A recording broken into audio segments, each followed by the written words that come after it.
I think a materialist approach to things is very, very consistent with my experience in Christian social justice.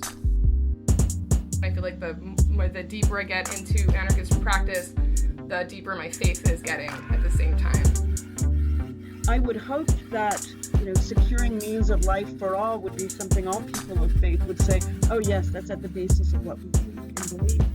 Those who are most marginalized know the most about the true, the good, and the beautiful. To me, it's less that I think building class solidarity is a bad thing, as much as it seems like if you don't attend to things like anti-Black racism, that's always going to get in the way of building class solidarity, actually. And when you go back, you find that a lot of revolutionary grassroots participatory movements, the precursors to what you could call the barrio assemblies and these grassroots neighborhood organizations, a lot of these were sponsored by the church. What does it mean to say that the Christian tradition is internally contradictory and there are antagonisms there and you're always being faithful to some aspects and betraying other aspects? Welcome to the Magnificast, a podcast about Christianity and leftist politics. I'm your co-host, Dean Detloff. And I'm your other co-host, Matt Bernico. Let's see, Matt, it's been a while. We took a week off, kind of. You're still adjusting to one of those big British Isles. Is it a British Isle or is it something else? Well, I mean, the whole thing's an island if you think about it. Right. It's an isle that is part of Britain. Anyway, it's a big isle for sure. It's a big isle. It's beguiling. And how's it going over there in Scotland? It's going great. We're just living our lives, riding the train around. My son's starting school, and he has to wear a big fancy uniform, and he's not thrilled about it. But we're gonna make it through this first week if it kills us. In solidarity, I think you should have a podcasting uniform. Oh, that's a great point. Yeah, usually I'm only just wearing sleepy time clothes, but maybe I should be bringing real tie energy to this podcast. That would be a great idea. Yeah, you got to get an overcoat. You can sew all your punk patches onto it. It can be a whole unique vibe. That's true. Maybe I should get him psyched up about wearing a uniform by also wearing a uniform myself, a dad uniform for his first day of school to drop him off. That's right. And coincidentally, I just got back from the United States. So you went out, I went in. The U.S. can only abide not having a Magnificast host there for so long. But now I'm back from Michigan, the Mitten State. I did a big river float and I made it back alive, just barely, to Canada. Great to hear that you made it back to Canada, that you didn't get trapped in the United States. What was your most American experience when you were there? I'm kind of living vicariously through you just to feel the freedom again, Right. Well, it was actually my first visit to Joe Biden's America, which is pretty crazy. And my most American experience was going to Taco Bell, which has apparently, since the coronavirus, really gone into the future. I had to order on a big giant iPad. There were 30 other vegetarian things I could get that weren't just like refried beans on a tortilla. That was pretty exciting. And I was shocked. Shocked by how much I could get. Also shocked by how easy it is to spend $20 at a Taco Bell. Couldn't believe that. Oh, yeah, absolutely. Yeah, it's out of control. Thanks, Joe Biden. Inflation, it's here. Yeah, you left during Barack Obama's America. You skipped Trump's America, and now you're back to Joe Biden's America. Man, that's great. I did come during Trump's America, but I had never been there during Biden's. That's true. Yeah, you came to visit me that one time, or a few times. Right. Twice? Man, couldn't remember. Yeah. Memorable, but I couldn't remember which one was which.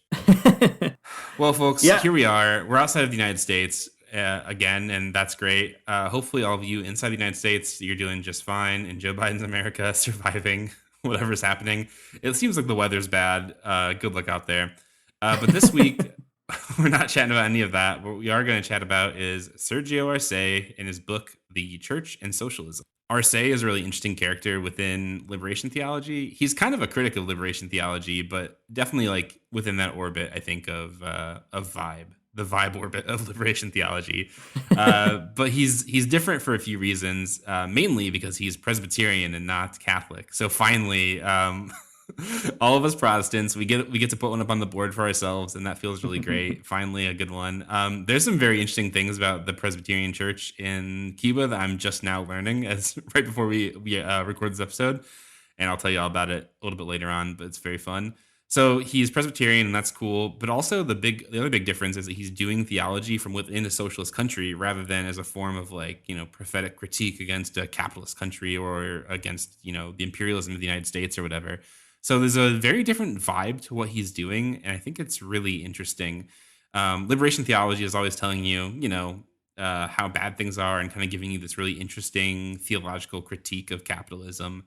And you get that in Arce as well, but you also get what the church could look like in a socialist country, and that is an interesting piece of the puzzle that I think we don't get to talk about very much because I don't know, a lot of reasons. We've done it in the past, but this is another great example of that kind of genre of liberation theology. The book itself is very cool because it's imagining that next step of liberation theology. What does the church look like after liberation happens? The other cool part of the book too is that Dorothy Zuela wrote the introduction of the book. You'll remember Dorothy Zuela is a German and a German Christian who comes to America, and she writes this. She writes poetry, writes lots of interesting anti-war stuff. But I think you'll know her on this podcast particularly because she kind of coins the phrase Christo-fascism and comes out hard against it, obviously. So Dorothy Zuela is in conversation with Sergio Arce, and she has an introduction to the book that I think is really cool. She puts the main thrust of the book like this, which I think is an oversimplification, but that's fine. It's an introduction to a book, and that's just how it goes. So Zuela writes, "What is communism, and what does it mean to live as a Christian under communist rule?" Sergio Arce turns this question upside down and asks his first world readers how they possibly could live out their faith and Christian commitment to love their neighbor in a capitalist country. A great turn, very fun. Dorothy Zuela is puts it all in a good way, and I think that you see a lot of those themes come out kind of over and over again in Arce's book. But we'll get to the book in a minute. But first, here's a bit about Sergio Arce. Dean, do you want to talk about his biography a bit? Sure. Yep. He is born in Cuba in 1924. Pretty interesting time to be in Cuba, an incredibly poor country, and one that at that time was especially under the thumb of the United States and kind of was treated as like the recreational plaything of U.S. Americans. He went to study in Puerto Rico, and eventually he taught at the Presbyterian Seminary in New Jersey. And he had a lot of pretty interesting circuitous educational paths. But he returned to Cuba in 1961. He got a PhD from the University of Havana. He went on to teach theology at the Seminary of Theology in Matanzas, which is still around today and still a pretty fascinating place for kind of producing revolutionary theology on the island, still now. He was the General Secretary of the Presbyterian Reformed Church in Cuba from 1966 to 1985, pretty long time, and a member of the drafting commission of the Confession of Faith of the Presbyterian Reformed Church in Cuba, proclaimed in 1977, which, Matt, as a person who's gone to a Presbyterian church a handful of times, I guess you're going to have to help me figure out what's so great about it or how it works. But an interesting, important, kind of formative role. I think what's cool about Arce is that he's a theologian writing theology like lots of theologians do, but he's also like an incredibly practical guy. Like he's the rector at this seminary, so he's thinking about theological education. He's the secretary of the Presbyterian Reformed Church in Cuba, so he's doing all kinds of ecclesial politics and, thinking through what it means to be Presbyterian in a country like Cuba. So he has a real practical kind of angle. And I often, whenever I think of Sergio Arce, I also think of K.H. Ting in China, a kind of similar, analogous figure, a Christian who's part of a denominational apparatus of some kind, and also trying to discern how to be a Christian in a socialist country and sort of affirming the socialist path, but also figuring out what does that look like for a Christian specifically. Matt, again, as a person who's been to a Presbyterian church, what else do you want to add here about Sergio Arce? No, I think that's great. I've gone to a Presbyterian church, the Church of Scotland, now a handful of times, and that's been fun, and I like it, and I'll probably keep going there. I don't know. It's so close to my house. How could I not, right? It's very convenient. One of these great contingencies that Arce likes to talk about, and we'll get there in a minute, I guess, I don't know if there's anything that you really need to know about Presbyterianism before we kind of head into this, but there is kind of this interesting emphasis in Presbyterian churches about democracy, and that's kind of cool. And maybe some of that comes through. I think the most interesting pieces of the Confession of Faith of the Presbyterian Church in Cuba aren't really to do with Presbyterianism. It's mostly to do with Marxism-Leninism. That's what makes it cool. But anyways, that's the treat at the end of this episode is if you listen to us talk about theology for the first like 30 minutes, you'll get some interesting pieces of the Confession of Faith of the Presbyterian Reformed Church in Cuba about Marxism-Leninism at the very end. So that's the cherry on top of this weird sundae that you're eating. What a great reward. We should also mention something about the book. So the book is great. It collects a bunch of chapters. We're only going to talk about a couple of them and maybe Dorothy Zoela's introduction. There's a ton of other stuff to read in it. For example, there's a really cool chapter about like what should the church even do in a socialist society. Lots of interesting reflections on all that kind of stuff. It was also published by this really wild publishing house, if you could call it that, called the New York Circus, which was attached to a kind of Christians for Socialism, Chilean exile, lefty, progressive, Christian, whatever community in New York. They had a relationship to the Christians for Socialism movement in the United States. They published a bunch of other stuff, a lot of liberation theology stuff. I guess like whatever didn't get published by Orbis, it seems to me, was getting published by the New York Circus, which is also very unfortunately named. It's really hard to Google, but it's one of those interesting like lost institutions of leftist Christianity. I guess if you're out there and you want to do a PhD on something incredibly niche, connecting all these dots between like left Christian movements and publishing and all that kind of stuff in like the 60s to the 80s, like there's got to be a great history written about that one day. But it's a great book, and it's on archive.org, so you can read it there for free for now. Okay, great. We've done it. We've set the proverbial table, and now let's get in to the big ice cream cone that is this episode. So we're going to start off talking about the intro that Dorothy Zoela writes, and I think it's interesting, and she kind of sets up what the book is about by and large.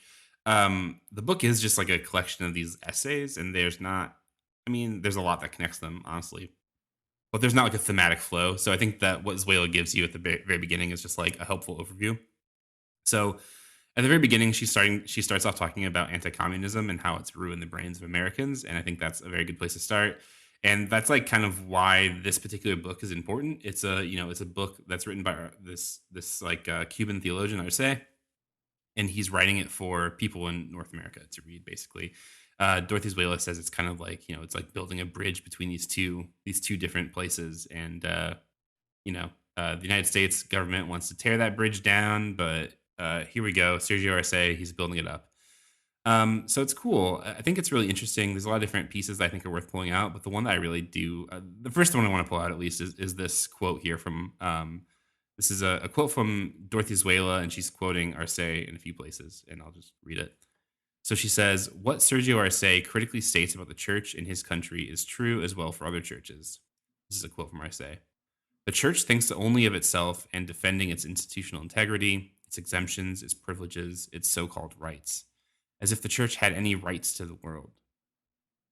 And this is Zoela again.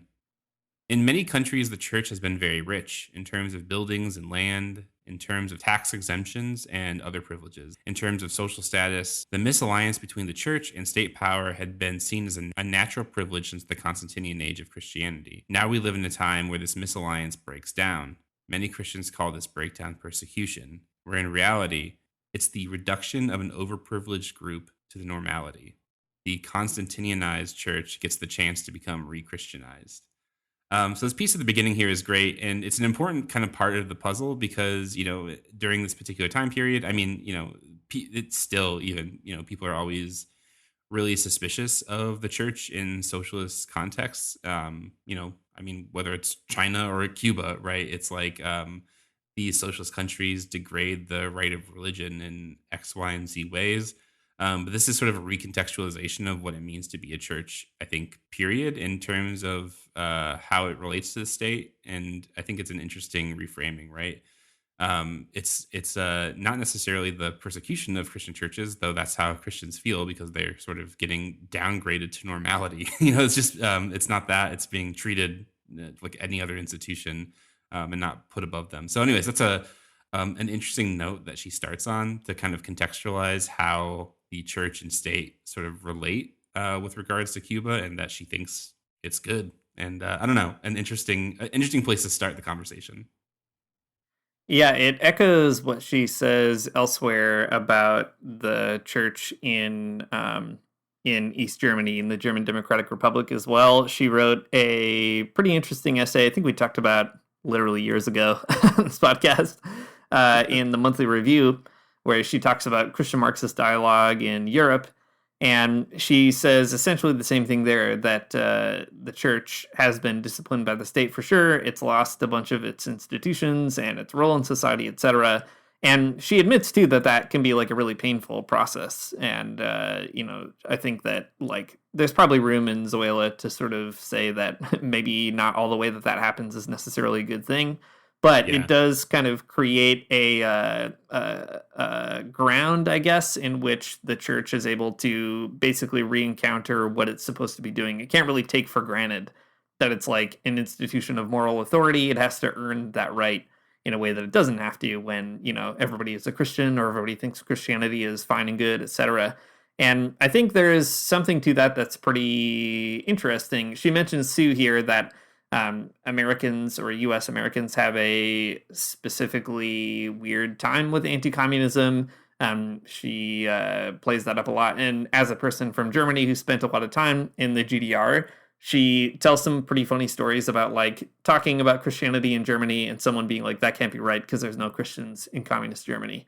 And she's like, well, I have friends who are pastors there, and like, this is what they think, And I think that's something that Dorothy Zoela is also sort of pointing out with Arce, that these preconceptions that people have about communism and Christianity, they just lose sight of or lose track of the fact that there are Christians in those countries, and they are thinking in pretty complicated ways about what that economic arrangement, political arrangement means for them, both maybe good and bad.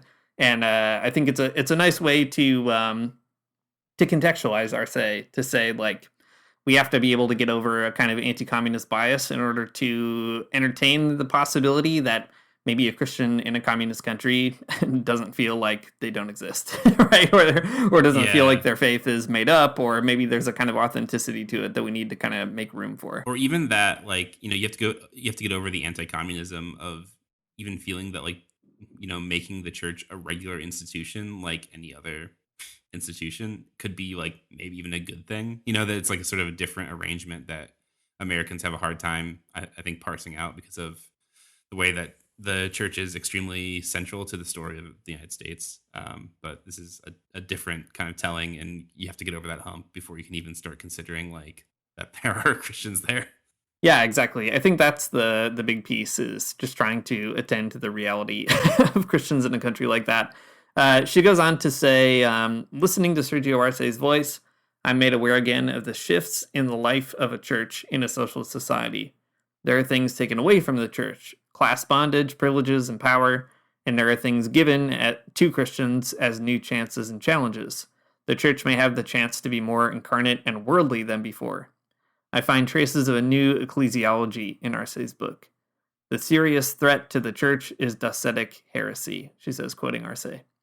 When Christians become incarnate in their own society, they no longer serve the interests of the minority of the rich, but begin to be servants to the majority of the people. Therefore, the sugar harvest in Cuba has to be taken seriously by Christians. Economy, production, and distribution plans are part of the Christian enterprise, and the Christians become Christians through getting involved in the revolutionary practice. And again, that's something that you see in K.H. Ting's stuff in China, this kind of attempt to not necessarily say like, what Christians are doing and what Marxists are doing are exactly the same, although, there's maybe some more overlap than you'd think. But to say that Christians should act in a social society the same way they should act in any other, which is to say, I don't know, commit yourself to the communal project that is pushing social justice forward. And in a country like Cuba, that means doing a good job getting a bunch of sugar, just like trying to think really carefully about what those reforms actually mean for the people of Cuba in an honest way. And I think that, Sergio Arce does that in a really impressive way as well. Like, he tries to parse out, what is it about Cuba specifically that is offering him, as a Presbyterian Christian, a new way to express his Christianity through love for his neighbors, through hope and faith, as we'll talk about in a minute in a really interesting essay that he writes. So I like that Zoela is really calling attention to the way that Arce is, thinking really carefully about the revolutionary situation and its consequences for Christianity. Yeah, one addition to that I think is actually really interesting is the emphasis that Arce puts on work in his theology, but also even in the, like, where the rubber meets the road in the Confession of Faith of the Presbyterian Church in Cuba. There's a whole section about work and how Christians are called to a particular type of work.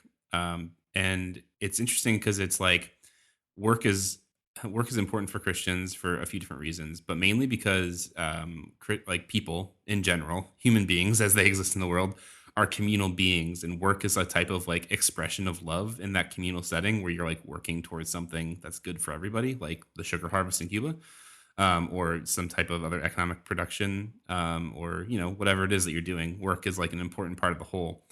But what's interesting though in the way that it's fleshed out in the Presbyterian Church in Cuba is that it's not work in the sense of like dominion and that you have like an annoying boss or something.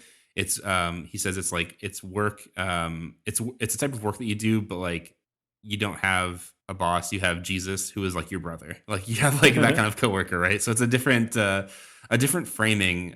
But it's interesting because like it's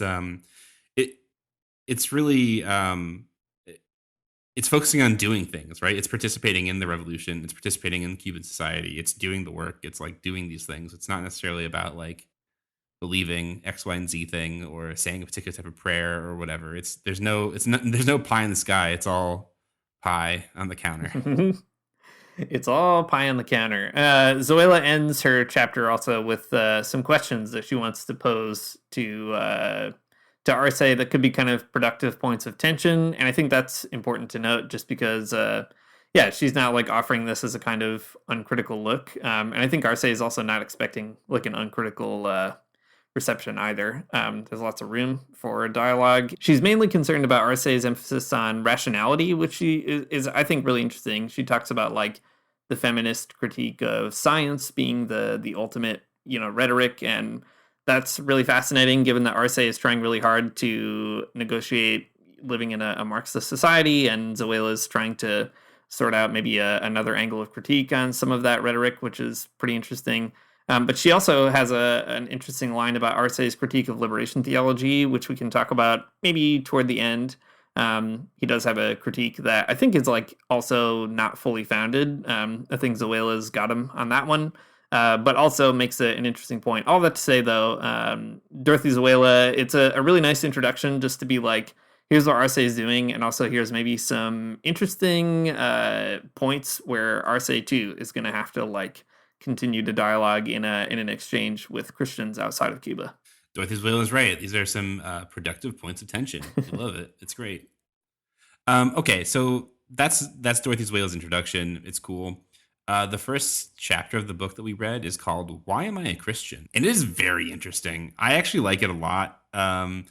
When people ask you, okay, so when you go to like an evangelical university, people ask you this question, and you are forced to think of a really profound answer on the spot. Because if you just say, I'm a Christian because my parents took me to church or something, or because, whatever, because I don't know any better, because it's just the life that I've been given, people will think that you're a giant idiot.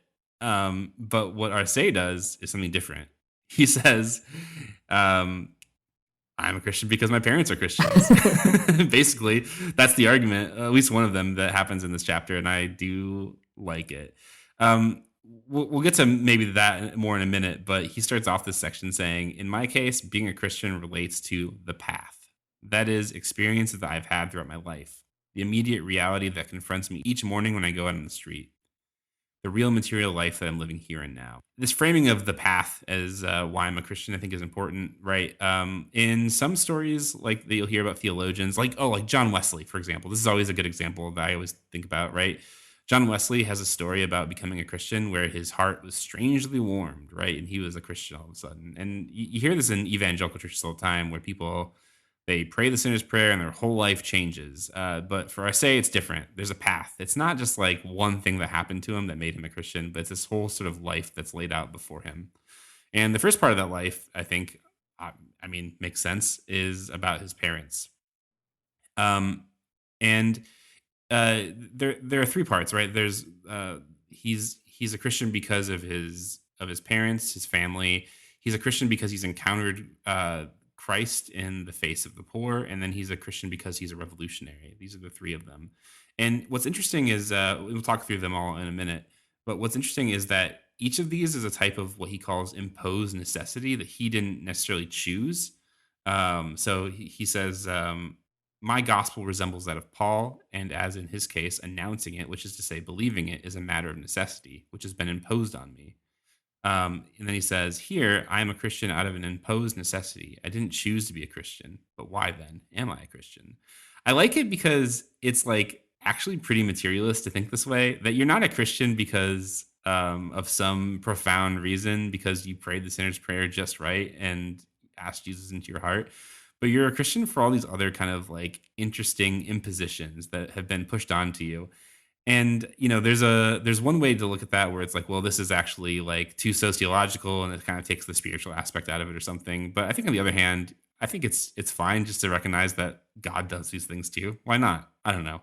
It's interesting. Dean, do you want to get into the parents part? Yeah, I do, of course. I want to add to one thing that he says right before the quote you just read. He says, I would simply say that being a Christian has been my most serious and difficult problem. And boy, can I relate. Me too. So yeah, here's a very funny story that I'll just read, and then we can talk it through on the parents issue. Arce says, not long ago, a North American journalist of the sort who, because they are journalists and North Americans, do nothing but distort the truth and confuse issues, interviewed me for a Christian magazine in the United States. By the way, I couldn't find it right away, but I do want to find it, and I have a few guesses. One of his questions was very similar to what concerns us here. Why are you still a Christian in communist Cuba? I had talked to him about the path taken by Cuba since the victory of the revolution, the Cuban reality, illustrated by facts and data, etc., etc. In the light of these truths, I had told the journalist that in Cuba of today, it's more meaningful to be a Marxist than to be a Christian, in view of the contribution that the Marxists are making to the development of the Cuban people as a whole, a contribution 100 times more important than the Christians accomplished in the entire history of our country, and 1,000 times more significant than the contribution that we Christians are making now. You have to imagine that must have been an extremely funny thing to say to like a Christianity Today journalist. It was then that the journalist asked me the question I'm discussing here, why are you still a Christian? I began my answer in more or less the same terms used in this chapter. I said, I'm a Christian because my parents were Christians. He did not understand my reply. What he asked, do you mean that there's no personal conviction in you yourself about your Christian faith? In response to this question, I explained to him that I was a Christian because, basically and fundamentally, I'd been born a Christian. The journalist still failed to understand that no antecedent personal conviction was necessary to make my thinking continue to be Christian within the framework of Marxist thinking. He did not understand that the Christianity I'd received from my parents was not the same as what he had received. His was a Christianity of the establishment, an added measure that had been appended to his life as a citizen of a nation which considers itself a chosen people of God and a Christian people. His Christianity was the religion of empire. So Arce goes on to like talk a lot more about his own kind of childhood and like what that was like, and kind of his parents were really committed to being Presbyterians. They had even been, or his grandparents, I guess, had been like kicked out of Spain and had gone around a few places before landing in Cuba. So, you know, it's like a pretty firm part of his household growing up and so on. He talks too about the Christianity of his family being pretty engaged with the people, even engaged in community work and all that kind of stuff. But I love that the key here is not even the biographical like details, but really to kind of mark out a difference that both Arce and this journalist are frankly Christians because their parents were Christians, right? That's the contingency that he's naming.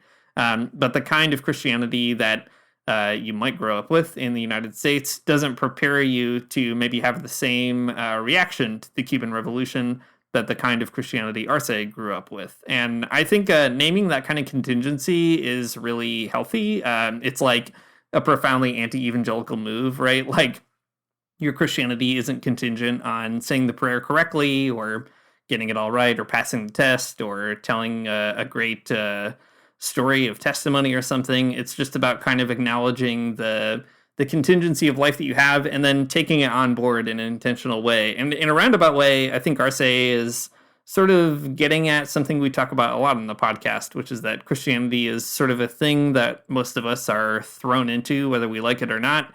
And if you decide that you want to like it, you kind of have to just like name that's the origin, for better and for worse, and then deal with that. I think it's really interesting to just see that articulated. It's like, Marika Rose says it in such a profound and beautiful way in the theology that she writes, and I love it. Sergio Arce is saying it here in an incredibly pastoral way, just like being a regular dude, being like, I don't know, man, being a Christian is weird, and when you think about it, it makes you think about all kinds of other weird stuff that has happened in your life. It's like one thing among many other things. Yeah, for sure. There's also, there's a piece later on where he's kind of talking about his family in this interesting way too, and their religious expression. And here, I'll just read a little piece of it, and then we can move on. He says that he, the journalist, could not understand that an entire home can be a temple in which the presence of God is evident at all times. He did not understand that parents could be genuine prophets, because to them, faith was not the mere repetition of a creed or dutiful attendance at worship, but basically the constant confrontation of all family life with the gospel of Christ. Man, it's a good word. We can all hope to only be those kinds of parents, I think, in the future. It's amazing. I'm failing at that, I think, every day, but still. I don't know. It's wild. It's great. As a parent, it's something you aspire to, I guess, if you're trying to bring your kid to church, right? Church sucks. It's boring. It's hard to bring your kid there when it is boring, but maybe sometimes there's a type of faith that you can teach and live that is, beyond going to a boring church service or something. Yeah. You'd hope so, at least. You would. You would hope so. I think also it's helpful to contextualize this in Arce's biography. So we mentioned he's born in the 20s. The revolution happens in 1959. So he's like a fully formed adult at this point. And I think the idea is like, he was a Christian before the revolution, so of course he's just going to keep being one afterwards, I guess. I think it's just like as simple as that being a Christian in a revolutionary society, maybe it forces you to kind of think differently about your faith or consider other questions that you didn't have to consider in a capitalist society or vice versa or whatever. But at the end of the day, it's just sort of Arce affirming that, he's been a Christian all his life. Why would a Marxist revolution sort of prompt him to, I don't know, abandon that or even ask the question, why am I still a Christian in communist Cuba? And I think that is helpful too, just to be like, this is a person born under oppression even before Batista in Cuba and then living through all the Civil War and so on. So it's just helpful to keep that history in mind too. Totally. Not only is it a silly question to ask why he's still a Christian after the revolution, but it's just he'll even say later on, it's easier to be a Christian there, right. Which is great. Your church doesn't have to plan piecemeal charity events when you can just work for the good of all people in society. It's great. Okay, so the next piece is that he's a Christian because he saw the face of Christ in the poor. This is like an interesting. This is like the liberation theology point that people often make, but he says this.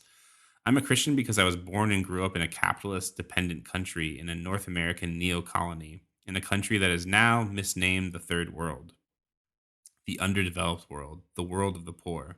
I belong by reason of class to the heirs of the kingdom, to those who the gospel calls blessed because the kingdom of God is theirs. Thus, I learned at close hand from childhood onward about the injustices inherent in society that was not only capitalist, but in turn dependent on the most decisive centers of neo-imperialist power in the present-day world.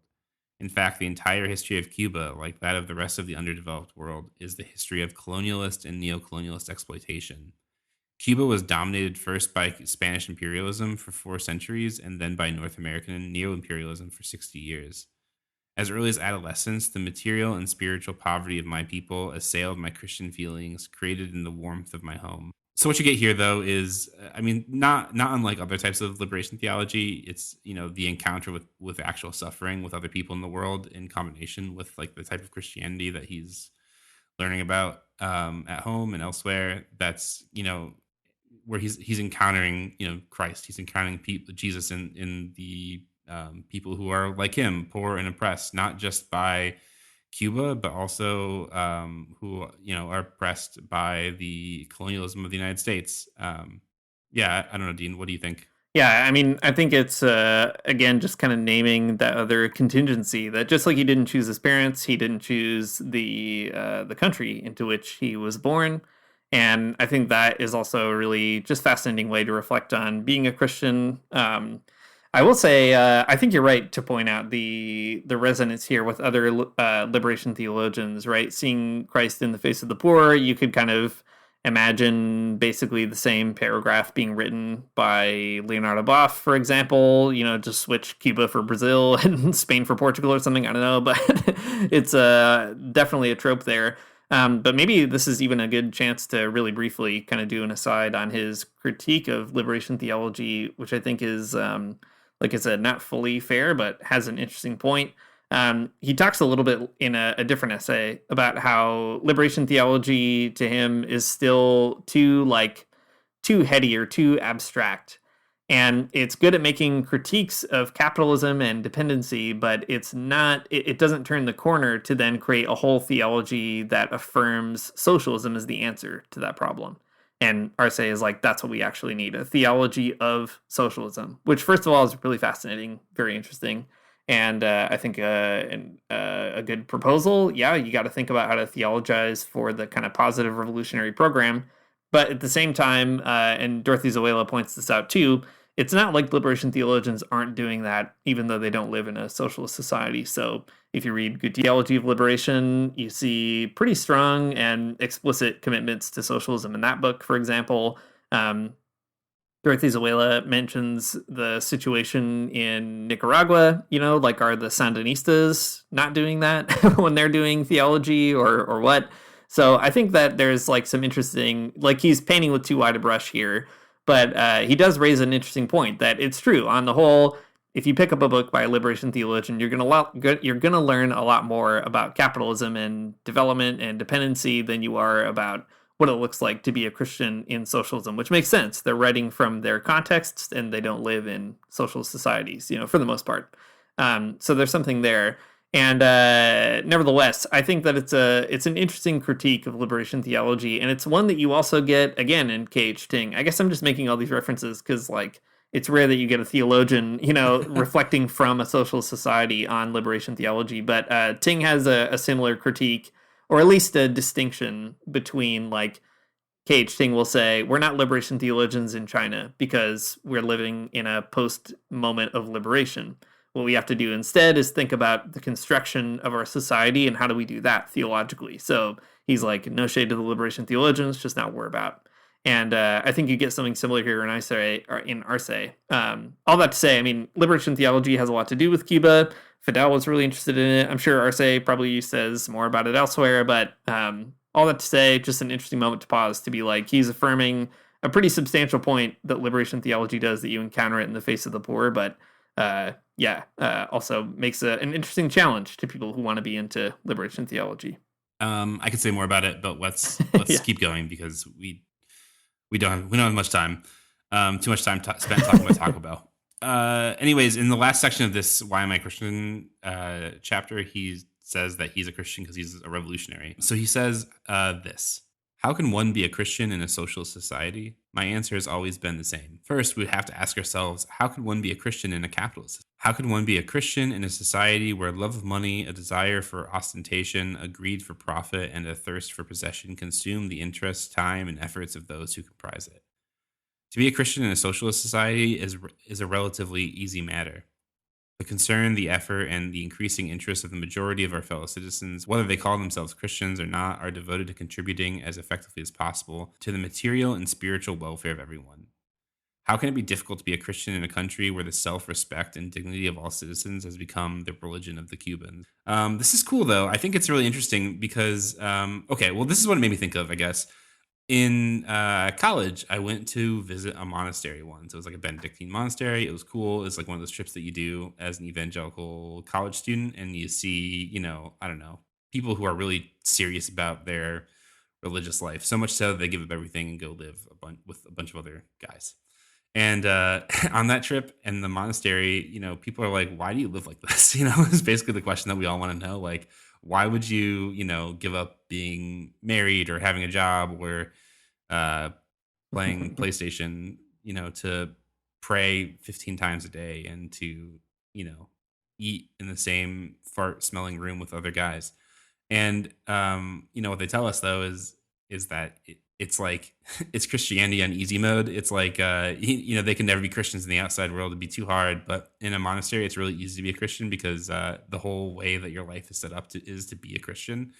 And it's like kind of similar to an answer that Arce gives about Cuba. Is like, how can you be a Christian in a socialist society? It's like, well, it's kind of easy because the entire society is set up so that you like, if you just show up for work, you're basically like helping society. It makes it so easy. You don't have to like, sit in hours and hours of meetings with your like church vestry or presbytery or whatever to figure out like what's a good thing you can do for your community, because it's just like just doing things in general it would be good, right? Because if society is set up so that it's for the common good, for a good for the social sphere, as it were, you can't help but be a good Christian. You're always doing good works, and I think that's really interesting. Being a Christian in a social society means that like it's just really easy. You don't have to stress about like coming up with a fundraiser or staffing a soup kitchen or whatever, because it's just like kind of baked into the whole thing. That reminds me, in Ernesto Cardenal's book about going to Cuba, he tells this pretty funny story about like talking with all these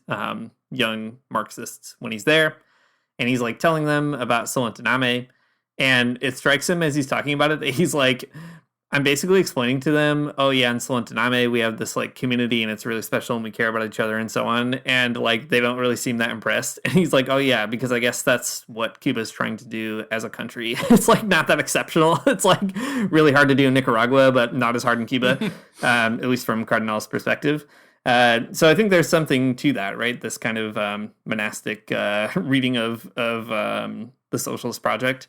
I like the way that Arce puts it elsewhere here, too. He says, I feel like this is a good quote to read because of the name of our podcast. I'm a Christian because through the drastic revolutionary changes in my native land, I've come to know that God is revealed in Christ as the one who discloses might with the deeds of God's right arm, putting the arrogant of heart and mind to rout, bringing down imperial powers from their thrones, satisfying the hungry with good things, and sending the rich away empty. Quoting the Magnificat there. And he goes on to say, kind of what you were just talking about, Matt. I'm a Christian because through the Cuban revolutionary and socialist experience, I've been able to remove from my life as a Christian the intrinsic, explicit, and insurmountable contradiction represented by the attempt to be a Christian in the midst of a capitalist society. And he goes on to say, too, that it's great that he's living in a society that wants to eliminate, racial discrimination and sexism and so on, and he concludes saying all the people in Cuba can now participate not only in the production of goods but also in their more equitable distribution to all. So I guess this is the third contingency, right? The first one is he's born a Christian, that's why he's a Christian. The second is that he encountered Christ in the poor, being from a poor country, and also he did a bunch of ministry in the poor that we didn't really talk about, but having that encounter with the poor. And the last contingency is the revolution, which happened around him and kind of gives him another angle on what it means to see Christ or to see God as a liberating actor in history. So that's why Arce is a Christian. I think it's a really interesting thing that also has forced me to contemplate, what are the contingencies that make me a Christian? And next time someone asks me, I'm just going to say, because my parents took me to Mass. That's why. It's a good answer. There are a bunch of other things that we could talk about. We got stuck on this great essay. We read the other one, Church and Revolution, which is really fun. It's a great essay if you want to learn a lot about colonial history in Cuba, which is dry but cool content. You can learn about the Catholic and Protestant responses to all kinds of different moments in Cuban society. But I think the most interesting thing is, again, kind of what Arce concludes about what it's like to theologize in a revolutionary situation. I'll mention that briefly, and then we can talk about this great cherry on top, this confession that Matt promised. The coolest thing is that he talks about faith, hope, and love being, the important virtues of faith, but he interprets them in an interesting way. So he says faith is that of theology, which for him means kind of committing to a church that is always on the side of the poor. Hope is that of pedagogy, he says, which is like really learning about what it means to build a social society in a rational way. And the last is love, which he says is politics, which is really learning how to actually participate in society together. And I love this little gloss that I thought was at least worth reading before we close it out. The greatest and most important, the most fundamental and decisive level is the political, the one related to love that makes us proletarian, makes us human beings for creative work, joins us together, makes us brothers and sisters. So just like Paul, Jesus gave us faith, hope, and love, but the greatest of them is love. And love, Arce's extremely funny revolutionary gloss on those concepts. So you can go back and read all the history yourself, but I thought we should at least pull that part out. No, it's great. It's great for sure. Okay, well, there's the third section of the book that we're not going to really get to talk very much about, but just a little bit, is called The Mission of the Church in a Socialist Society. And it's cool because liberation theology is always interested in kind of the critique and like, how do you resist capitalism? But this is like, well, what do you do when capitalism has been, not defeated, but, excised from your country, and there's been a great revolution. And he offers like a handful of ideas about what it is that churches are supposed to do. But this is the, I think, concluding comment he makes. And I think it's actually a pretty good one. It's good even if you're not in a church that is in a revolutionary situation. But Arce says, God will not do for us what is incumbent on us to do. And God cannot play that missionary role in the society if we do not play ours first. This does not mean that God cannot raise and is not raising sons of Abraham, even from stones. But it does mean that if he were raised on high, he would attract everyone. These are biblical references in case you're not jumping at them. If you're not sure what I'm talking about. He goes on to say, today God commands us, as in the past, God commanded the Jews who were weeping over the death of a man as if everyone could die completely, to remove the stone from the tomb. Then and only then will Lazarus, who was asleep, not dead, but asleep, come forth. This is like one of the, I think, big themes in Arce's work, that his theology is not one of like knowing something interesting about God. It's about praxis. It's about doing something. God's not going to do what you could do yourself. So get out there and do it, I guess, is the moral of the story. Roll away the stone from the tomb, and then the next bit comes. I like this a lot because Christians, they love looking for these big divine signs of where God has intervened in the world or something. But just like that one Ernesto Cardinal poem that we like to quote, that I don't have on hand, so I can't quote it exactly. But basically in the poem, Ernesto Cardinal is looking for God's providence and intervention into the Nicaraguan Revolution. And then Ernesto Cardinal kind of just like realizes that God did it all. It was, it's all God all the way down. It's similar though, right? That God's not going to do what you can do for yourself. And I don't know. It's a good word. It's a good word that it focuses on praxis in society and not just like waiting around. Well, why don't we move from that very good word at the end? We're getting close to the end of the hour here, and address that cherry on top. Matt, so Matt did look up and find the Confession of Faith of the Reformed Presbyterian Church in Cuba, which Sergio Arce had a hand in drafting. I think, first of all, that's some great podcast homework that Matt did. I think we should all give him an A+, and really, really appreciate that. Yeah, effort. thank you. I'll take that A+. Some real journalism on the show. But Matt, also, I didn't get a chance to read it, so you're going to have to pull out all the great bits here. What's going on here? What's it like to be to confess the faith of the Reformed Presbyterian Church in Cuba in the late 70s? It is very interesting. It's okay. So first of all, as a person who's gone to a Presbyterian church now just a few times, I'm trying to find reasons to be excited about Presbyterianism. And this is the one reason I've found so far. And I'm really psyched about it. No, I'm sure there's other things too, but this is an exciting one.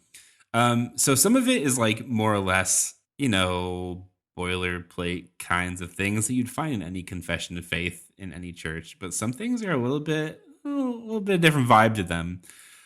So like I mentioned earlier, there's there's an emphasis on work and the importance of work, and that's cool. It has a link to sort of like the communitarian nature of Christianity and also society.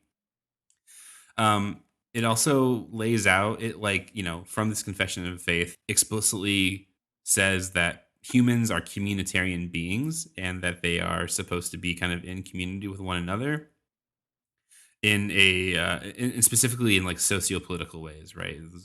The nod towards socialism. But then there's like some more interesting things at the end that I thought were really fascinating.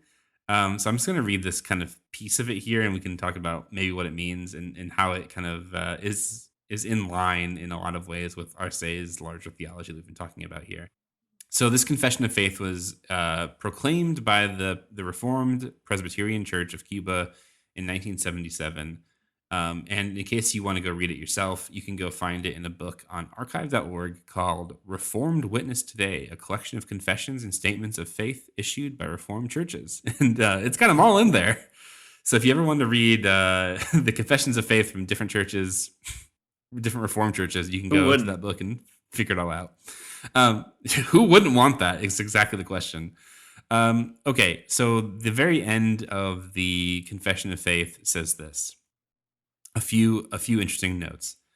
The church teaches that modern technology, when it's at the service of the interests of exploiting classes, has produced a series of false idols, such as utilitarian logic, the confiscation of human beings, and technocratic nihilism. All Christian believers should fight committedly together with those who strive to eradicate such idols for the disappearance of their creators.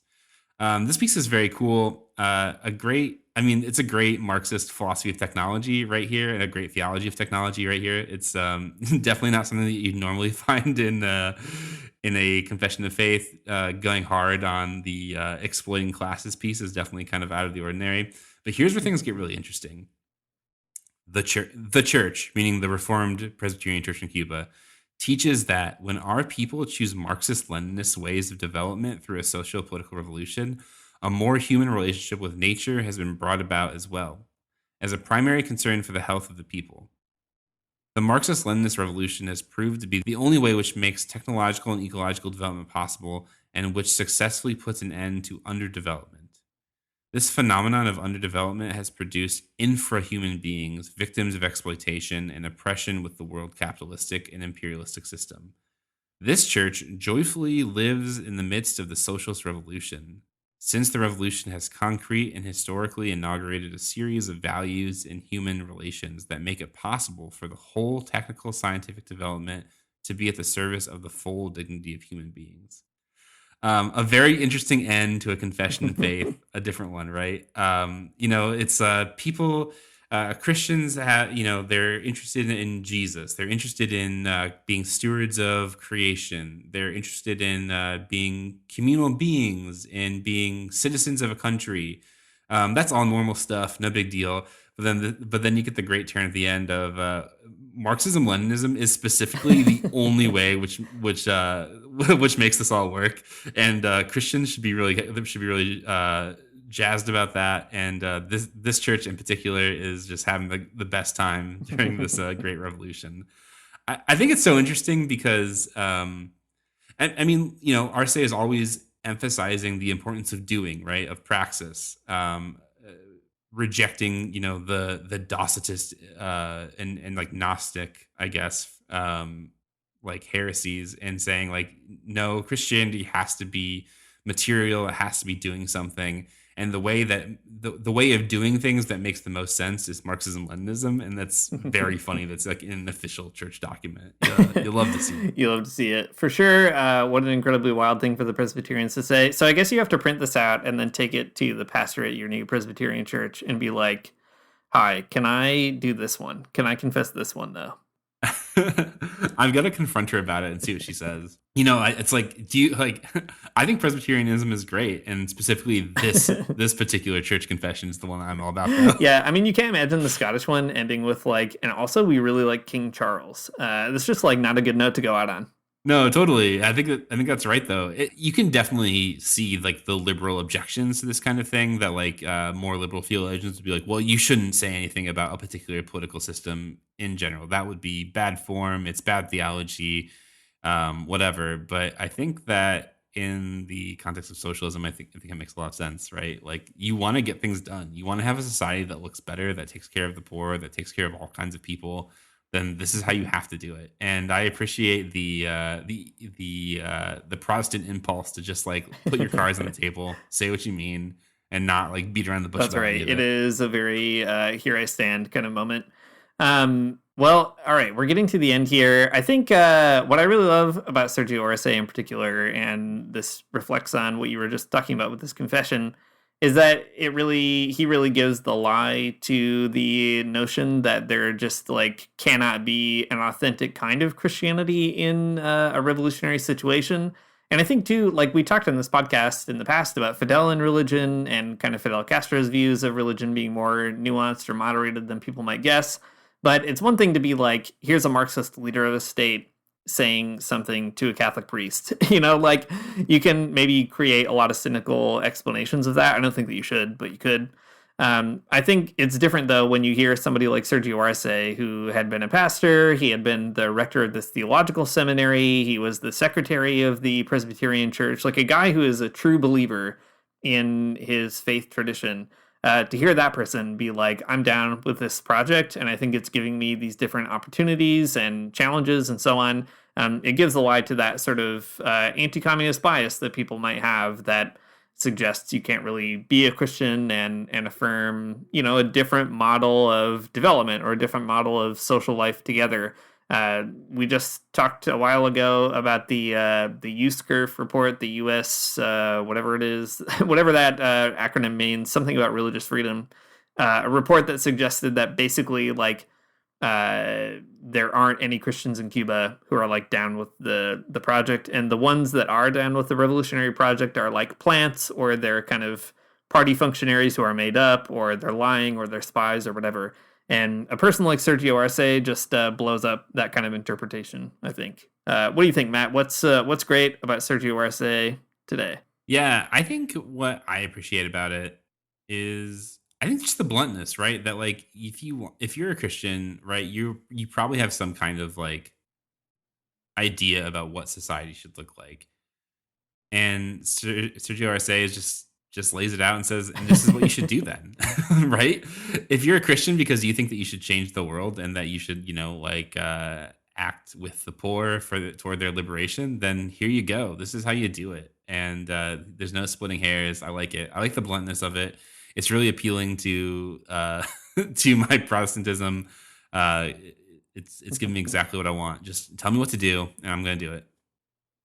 Thanks for listening to the Magnificast. If you liked what you heard on this imposed necessary hour that you have stumbled upon listening, you can support us on Patreon at patreon.com/the Magnificast.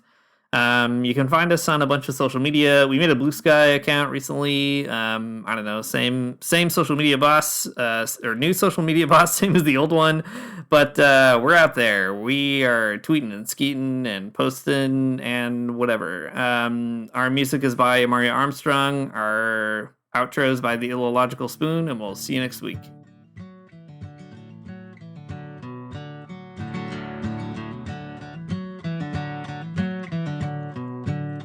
I don't wanna get up for church in the morning, souls alive, heaven come to earth and there won't be no church. We'll meet down by the riverside.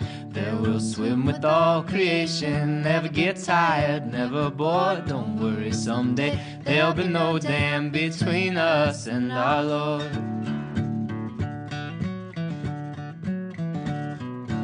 Jackson, keep your hoods up.